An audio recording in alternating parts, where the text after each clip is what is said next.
Fun pot.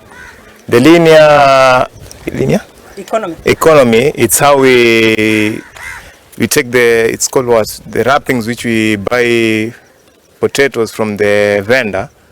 Instead of throwing it or recycling the plastic bag, you either throw it into the environment, which makes it kind of dirty, and you kind of dirtify the environment. Thanks.